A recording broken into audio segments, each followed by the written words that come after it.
Hi, everyone, and welcome back to Forging Indestructible Self-Discipline.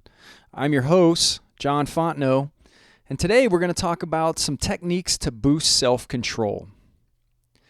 Now, let's start with understanding self-control is essential for achieving long-term goals, whether it's sticking to a fitness routine, eating healthy, or managing your time effectively. The challenge often lies in resisting immediate temptations that can derail progress.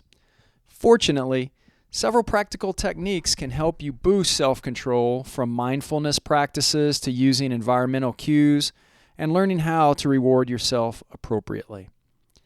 So let's start with how mindfulness enhances self-control. And it does that first by recognizing impulsive triggers. Mindfulness teaches you to recognize the emotional or situational triggers that lead to impulsive behavior. For example, you might notice you crave unhealthy food when you're stressed or feel the urge to procrastinate when overwhelmed with tasks. Recognizing these triggers gives you the opportunity to pause and choose a healthier response. Next, reducing automatic responses. By practicing mindfulness, you can break the automatic, habitual reactions to temptations. When you become aware of the urge to give in, you can choose a conscious action rather than acting out of habit or emotion. Next, improving focus and clarity. Mindfulness helps sharpen focus and enhances clarity, which makes it easier to stick to long-term goals instead of giving in to short-term distractions. Okay, mindfulness techniques to practice to get better at this, first off, include breathing exercises. When tempted, try taking a few deep breaths to ground yourself and create a mental space between the urge and your decision. This helps clear your mind and can reduce stress, making it easier to resist temptation. Next, body scan meditation. Focus on different parts of your body and pay attention to how they feel. This practice brings your awareness back to the present and can reduce the impulse to act on distractions or cravings. And then finally, thought labeling. When an urge to give in arises, label it as simply a thought rather than a fact. For instance, I'm having the thought that I want to eat chocolate, which allows you to detach from the impulse and regain control. Mindfulness involves paying full attention to the present moment without judgment. It helps us become more aware of our thoughts, feelings, and impulses, which is crucial for resisting temptations. When you practice mindfulness, you can pause before reacting and make more deliberate decisions instead of acting on impulse. Another area to become aware of to boost self-control is our environment. The environment around you can either support or undermine your efforts to exercise self-control. By modifying your environment, you can create cues that encourage disciplined behavior and reduce temptation. How do environmental cues work? Well, for starters, out of sight, out of mind. One of the simplest ways to resist temptation is to remove it from your environment. If you're trying to eat healthier, avoid stocking your home with unhealthy foods.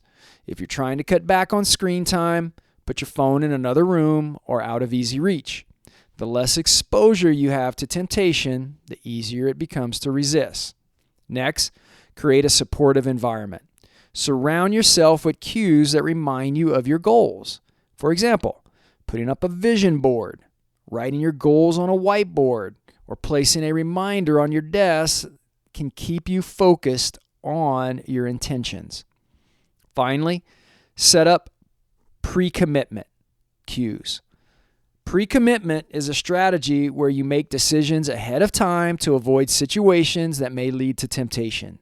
For instance, you could pre-prepare healthy meals for the week or schedule your workouts in advance, making it more difficult to give in to laziness or poor food choices later. There's some environmental modifications you can also make. First off, declutter. A tidy space can make it easier to stay focused and productive.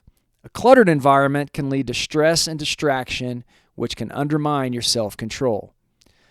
Next, use nudges. Set up reminders in your environment that nudge you toward good habits. For example, placing a water bottle on your desk encourages hydration, or putting your gym clothes next to your bed makes it easier to work out in the morning. Then finally, accountability partners. Surround yourself with people who support your goals. Sharing your goals with friends or family can make you more accountable, as social pressure can help reinforce good behavior. Finally, rewarding yourself is a critical part of maintaining motivation and reinforcing positive behavior. However, it's important to reward yourself in a way that doesn't counteract the progress you've made. You can do that. One of the ways is delayed gratification. Instead of giving in to immediate rewards, try practicing delayed gratification.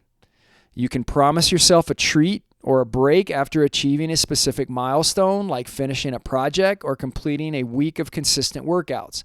This technique reinforces the idea that long-term rewards are more satisfying than immediate pleasures. Another is small, non-tempting rewards. Choose rewards that align with your long-term goals and don't undermine your progress.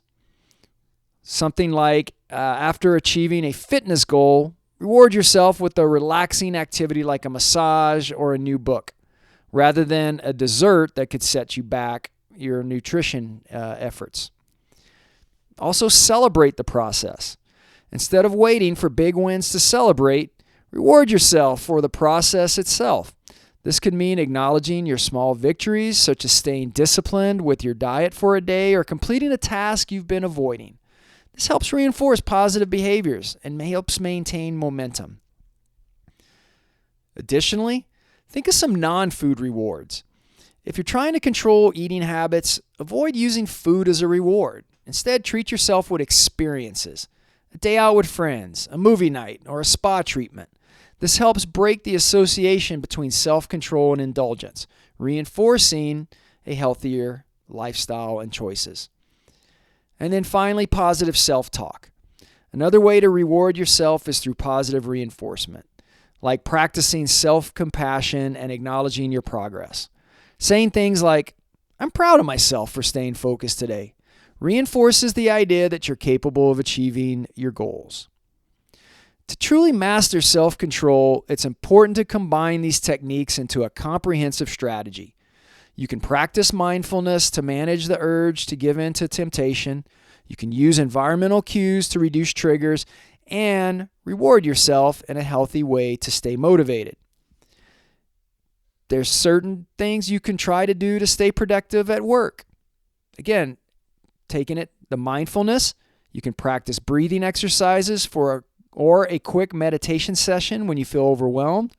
Environmental cues, you might set up your workspace with a to-do list or a tidy desk, and then reward yourself. After completing a task, reward yourself with a short break, a walk outside, or a chapter from a book. By combining these strategies, you reinforce your commitment to long-term goals while maintaining self-control in the face of daily temptations. Boosting self-control requires intention, practice, and a strategic approach. By using mindfulness to become more aware of your thoughts and impulses, adjusting your environment to reduce temptations, and rewarding yourself in a way that supports your goals, you can build greater self-discipline and stay on track with your long-term objectives. Remember, self-control is like a muscle. Use it wisely, and over time, it will get stronger. So that's all we have for today. I hope you enjoyed the podcast. This has been the Forging Indestructible Self-Discipline podcast. My name is John Fontenot. Please, thank you for listening. Hit the like button, and we'll see you again next week.